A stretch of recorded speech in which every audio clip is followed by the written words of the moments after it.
America के खबरदार करने के बावजूद भारत रूस से तेल की खरीदारी जारी रखेगा। रॉयटर्स का कहना है, भारतीय जराये ने बताया, सदर ट्रंप के बयानात के बाद भी भारतीय पॉलिसी में तब्दीली नहीं लाई गई। भारतीय तेल की रूस से खरीदारी जारी रखेगा। भारत में तेल की कंपनियों से नहीं कहा गया कि वो रूसी तेल खरीदना बंद कर दें। भारतीय कंपनियों के रूस से मुआहदे तवीलुल मुद्दती हैं।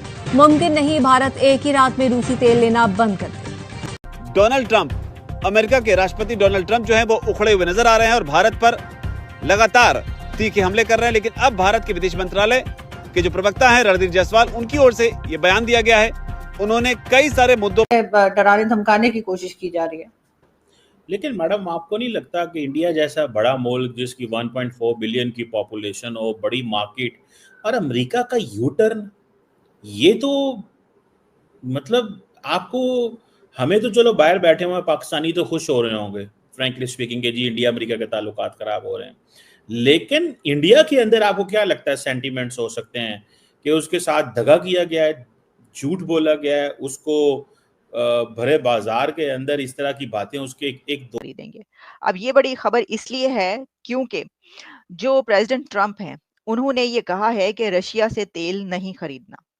अब रशिया से तेल नहीं खरीदना, तो सबने कहा कि भई अब तो भारत को बड़ी मुश्किल पैदा होगी क्योंकि भारत जो है वो अब रशिया से तेल नहीं खरीद सकेगा। लेकिन हुआ ये है कि भारत ने साफ-साफ कह दिया है कि हम तो रशिया से तेल खरीदेंगे।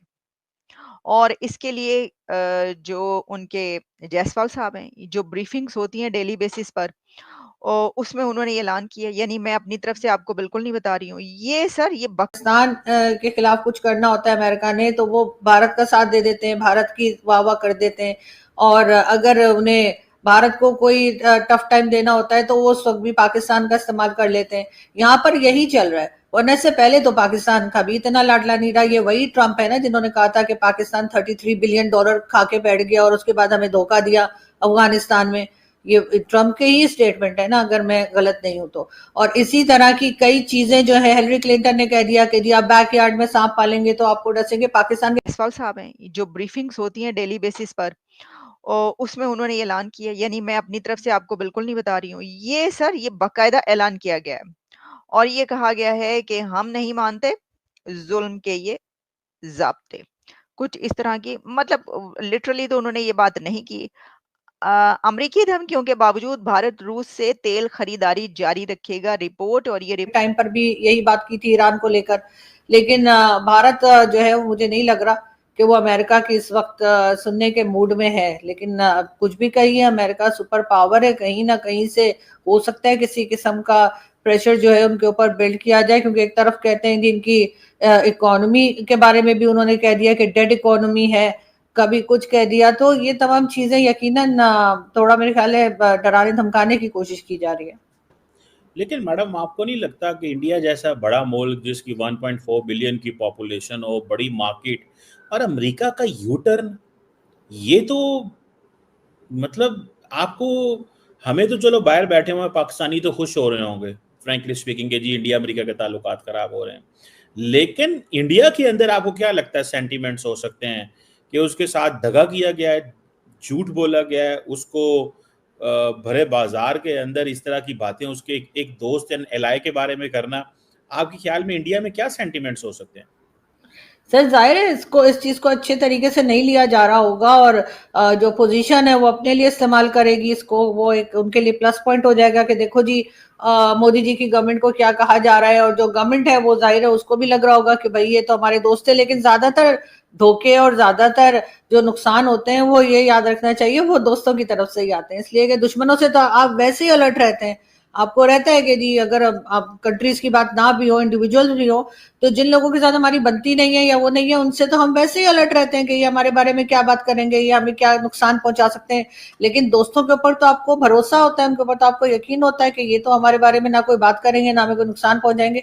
तो जब वो नुकसान पहुंचाते हैं तो यकीनन इंसान या कंट्री जो है यकीनन बहुत डिस्टर्ब हुई होती होगी। लेकिन ये कि मेरा ख्याल है कि थोड़ा बहुत अंदाजा काफी पहले से इन लोगों को हो गया होगा और कुछ ना कुछ अंदर चल रहा होता है। जैसे आप जानते हैं कि एक कुछ खबरें ऐसी होती हैं जो बाहर नहीं आती, लेकिन गवर्नमेंट टू गवर्नमेंट जो है वो पता लग रहा होता है। जिस वक्त चाबहार पोर्ट पे काम शुरू किया था भारत ने, उस वक्त भी अमेरिका ने कहा था कि जी आप वहां काम नहीं कर सकते। तो पाकिस्तान की भी जो ऑयल पाइपलाइन है उसके ऊपर भी बात की गई थी, तो पाकिस्तान तो खैर रुक गया और पाइपलाइन पे काम उस तरह से नहीं हो सका जैसे होना चाहिए था, जैसे ईरान चाहता है। लेकिन जाहिर है कि एकदम बहुत ज्यादा प्रेशर आएगा, ये तो भारत की गवर्नमेंट ने नहीं सोचा। कहाँ है तेल? कौन सा तेल? कहाँ से आया तेल? तो मैं उनको भी बताना चाहती हूँ, ये देखें, तेल देख रहे हैं आप? तेल, वो कहते हैं कि तेल देखो और तेल की धार देखो। तो यही सिचुएशन है। ये देख लें कैसे। सर, खानों में तेल ना हो ये कैसे हो सकता है? पाकिस्तानी खानों में जितना तेल है ना, मुझे तो लगता है कि उतना जो तेल है वो आपको ये जो सऊदी अरेबिया और यूएई के हैं ना कंट्रीज, यहाँ पे भी नहीं मिलेगा।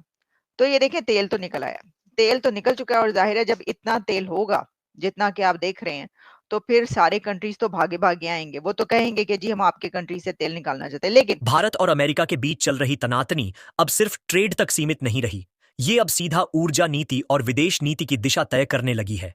अमेरिका लगातार भारत पर दबाव बना रहा है कि वो रूस से तेल खरीदना बंद कर दे, लेकिन भारत ने साफ कर दिया है कि उसकी प्राथमिकता उसका राष्ट्रीय हित है, न कि किसी का दबाव।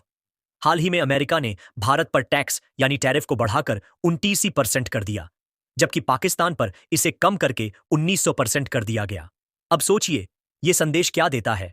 अमेरिका भारत को चेतावनी देना चाहता है कि अगर तुम रूस के साथ डील करोगे तो तुम्हें आर्थिक नुकसान झेलना पड़ेगा। लेकिन भारत भी अब 90 के दशक वाला नहीं रहा। आज भारत एक आत्मनिर्भर और वैश्विक ताकत बन चुका है। विदेश मंत्री एस जयशंकर ने सीधे रूस का रुख किया और वहां ऊर्जा संबंधी वार्ताएं तेज कर दी हैं। ये एक स्पष्ट संकेत है कि भारत अब किसी भी तरह की धमकी से पीछे हटने वाला नहीं है। भारत ने यह दिखा दिया है कि उसकी अर्थव्यवस्था किसी एक देश पर निर्भर नहीं है और वो हर मोर्चे पर अपने हितों की रक्षा करना जानता है। जब एक तरफ पूरी दुनिया ऊर्जा संकट और आर्थिक गिरावट से जूझ रही है, भारत ने रूस से सस्ते दामों पर तेल खरीदकर अपने लोगों को राहत दी है। ये फैसला न केवल रणनीतिक है, बल्कि एक मजबूत नेतृत्व का उदाहरण भी है। और अगर अमेरिका ये सोचता है कि टैक्स बढ़ाकर भारत को झुकाया जा सकता है, तो ये उसकी सबसे बड़ी भूल है।